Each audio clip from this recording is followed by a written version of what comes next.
Hello guys, मैं Yatin Kabir study में आपका स्वागत है। कल हमने जो इतिहास की क्लास पढ़ी थी, इतिहास का पहला लेक्चर हमने पढ़ा था, उसमें हमने समझा था कि इतिहास क्या होता है, इतिहास का मतलब क्या होता है, और हमने इतिहास के स्रोतों में समझा कि पुरातात्विक स्रोत क्या होते हैं। आज हम अगली क्लास हमारी है कि हम साहित्यिक स्रोतों को पढ़ेंगे। साहित्य के द्वारा इतिहास के बारे में कैसे जानकारी प्राप्त होती है, इसको आज हम समझेंगे। चलो आज शुरू करते हैं। साहित्यिक स्रोत, साहित्य से जो भी हमें जानकारी प्राप्त हुई वो साहित्यिक स्रोतों में आई गई। साहित्यिक स्रोतों को दो भागों में विभाजित किया गया है।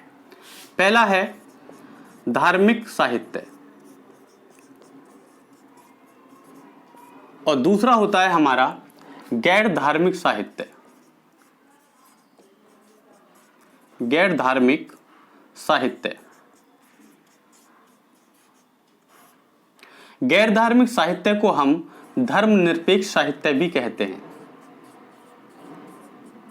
धर्मनिरपेक्ष साहित्य भी कह सकते हैं। अभी इतिहास को जानने के लिए हम बहुत सारी पुस्तकों को पढ़ते हैं, उनमें हमें इतिहास की विभिन्न जानकारी मिलती है।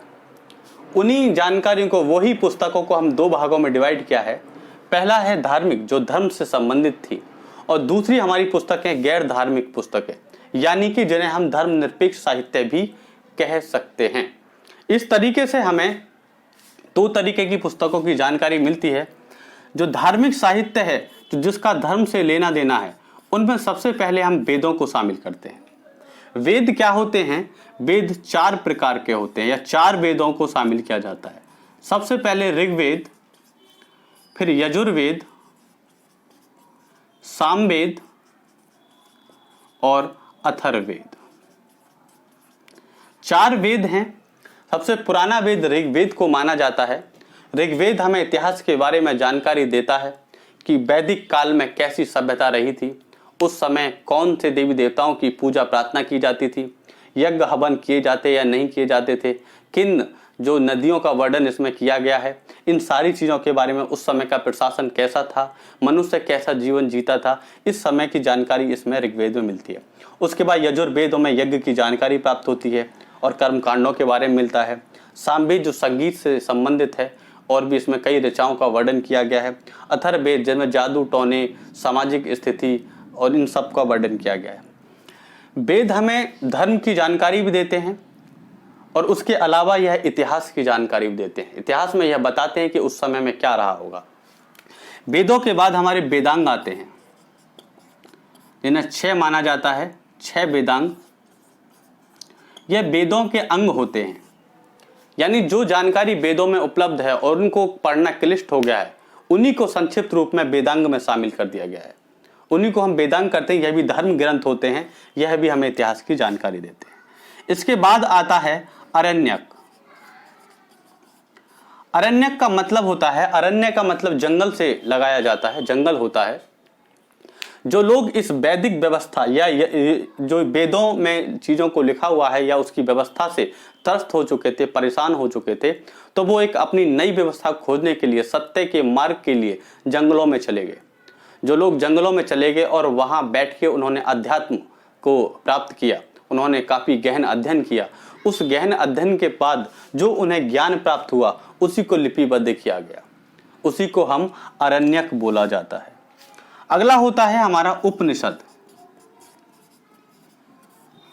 उप का मतलब होता है नजदीक या पास, और निषद का मतलब होता है बैठना, यानी कि पास बैठना। उपनिषद का मतलब होता है पास बैठना। जो लोग अपने गुरुओं के पास बैठकर ज्ञान अध्ययन करते थे, या गुरु शिष्य परंपरा में जो लोग ऋषि मुनियों की कुटियों में जाके ज्ञान प्राप्त करते थे, उन्हीं को हम उपनिषद कहा जाता है। यह दार्शनिक ग्रंथ होते हैं यह भी, और यह भी हमें इतिहास की काफी जानकारी देते हैं। इस धार्मिक साहित्य के अलावा हमारा दूसरा साहित्य होता है, जिसे हम गैर धार्मिक साहित्य या धर्मनिरपेक्ष साहित्य भी कहते हैं। इस साहित्य का संबंध धर्म से नहीं होता है। यह साहित्य धर्म के बारे में जानकारी नहीं देता है। धर्म से इतर यह हमें इतिहास की जानकारी देता है। जैसे आचार्य चाणक्य द्वारा लिखा गया है अर्थशास्त्र। अर्थशास्त्र लिखा गया है। चाणक्य के अर्थशास्त्र में यहां पर धर्म से कोई लेना देना नहीं है।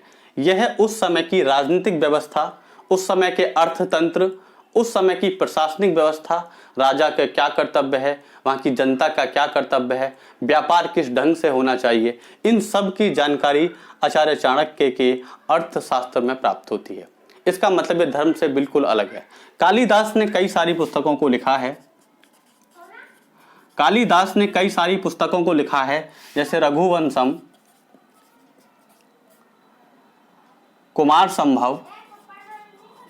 संभव, अभिज्ञान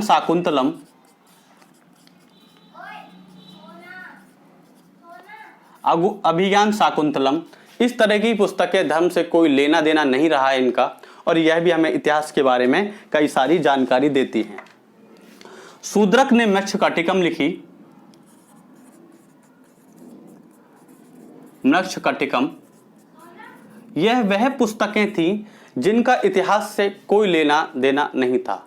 पतंजलि ने महाभाष्य को लिखा, कलहड़ ने राजतरंगिणी को लिखा। इन पुस्तकों में इतिहास की जानकारी मिलती है, लेकिन धर्म की जानकारी नहीं मिलती है। तो इस तरीके से आपने देखा साहित्यिक स्रोतों को दो भागों में बांटा गया है। पहला धार्मिक साहित्य, दूसरा गैर धार्मिक और धर्मनिरपेक्ष साहित्य। धार्मिक साहित्य में आपने देखा वेदों को शामिल किया गया है, वेदांग को शामिल किया गया है, अरण्यक को शामिल किया गया है, उपनिषदों को शामिल किया गया है, और इसके अलावा पुराणों को भी इसमें शामिल किया गया है। पुराण भी हैं जो 18 पुराण होते हैं। इस धार्मिक साहित्य के अलावा गैर धार्मिक जो विभिन्न समय समय में अलग अलग पुस्तकें लिखी गई हैं, वह भी हमें इन सब की जानकारी देती हैं। तो आपको समझ में आ गई ये सारी चीजें। आज की क्लासेस हम यहीं खत्म करते हैं, और इस जो वीडियो को जरूर लाइक करें और सब्सक्राइब करें इस चैनल को, और इसको शेयर करें ज़्यादा से ज़्यादा, ताकि यह जानकारी आपको प्राप्त हो सके और अगली क्लासेस आपको समय से पहुंच सके। आज के लिए इतना ही। थैंक यू, धन्यवाद।